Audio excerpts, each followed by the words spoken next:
This little fella is my Rhubarb and Custard Cormorant, and it does really well when they stop taking blobs. I don't know kind of if it's the streamlined profile. Our first year's a fly very similar to this.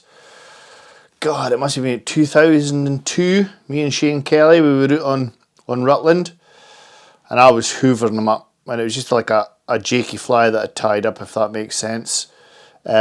And I had like Ian Barr across from me, Dave Doherty, hassling me at the end of the day. It was like, what on earth were you catching on? And this is what I was catching on. I think everybody's seen the little bit of the colour and they thought it was a blob. Because I wasn't close enough to them, but yeah, great fly. Rhubarb and Custard Cormorant, let's tie it. Fire orange thread is my starter. And I've got a B175 size 10 in the vise. Starting behind the eye, come down the shank of the hook.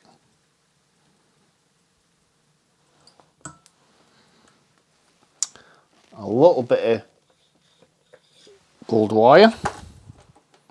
To be fair, I don't think the wire matters really, it's just to hold the dubbing. But this is a fine gold wire.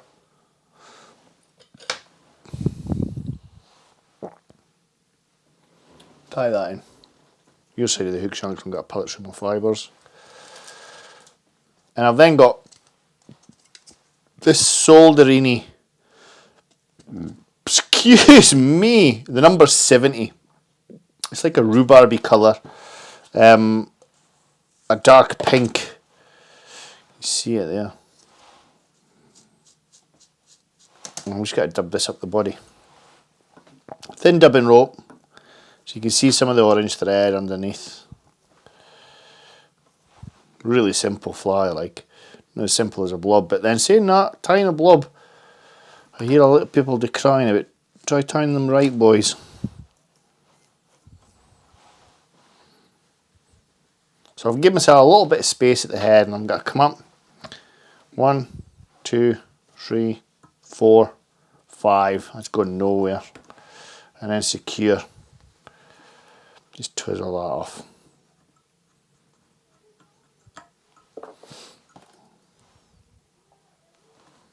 Couple of turns to whip finish. I like to give it a bit of pulling out. You can see that the body's a bit better now. Look at that. Ow! Jaggy hooks. But yeah, better like that. So I've then got this colour, which is, it was originally for a fly called the Toft Booby. Other boys for stocks will know what I'm talking about. Or was it Thornton Booby? Thornton? Thornton or Toft? Can't remember. Stocks boys will know, somebody will tell me. But it's like a custardy colour, custardy yellow. It's a bit bright with that, bit of if I sort of block the light, it's custardy colour. So I'm just going to come in, secure him in, bring my scissors up and at an angle, 45 degrees, pull him back and trim. Spot on. That's him. I'm just going to put a little bit of thread. Oh, this is getting tidied up on here. I've now got what the Europeans call summer duck and what we call teal. And it's like a rusty orange colour. I'm going to take quite a hefty feather because I'm going to pull some off, like you're cloaking a dabbler. Make sure I've got enough. Just pull the fibres away for the stem. I'm just got to line them up.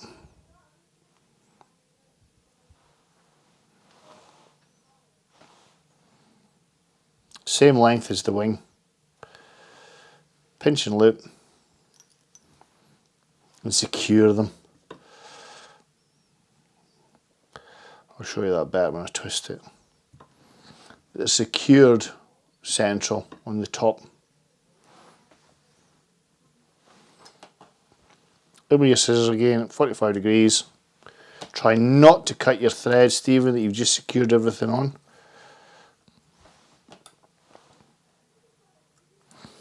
And then back in with this rhubarb coloured pinky solderini. And what I like to do is start at the eye, come back through, and then through with your tying thread. And then create a little head. That's him. Probably looks way better on my side than it is on your side. I'll show you, I'll spin it.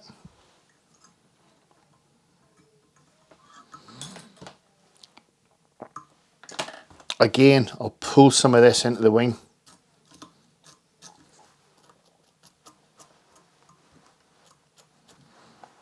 You can actually see that if I take the fly, you'll see that I've got the tail central. That's where I want it. I don't want it cloaking right over the top of it. It's just central on top of the wing. And what I will do with this fly, because it's a little mini lure, a little bit of varnish. There you go. A rhubarb and custard cormorant. A great fly when the blobs have sort of switched off, but they still want a bit of colour. I think the tail on that's a little bit darker, but you get an idea. I really hope you enjoyed that, folks. If you did, please be kind enough to subscribe to my channel. Plenty more fly fishing, fly tying content on there. Take care, and bye-bye.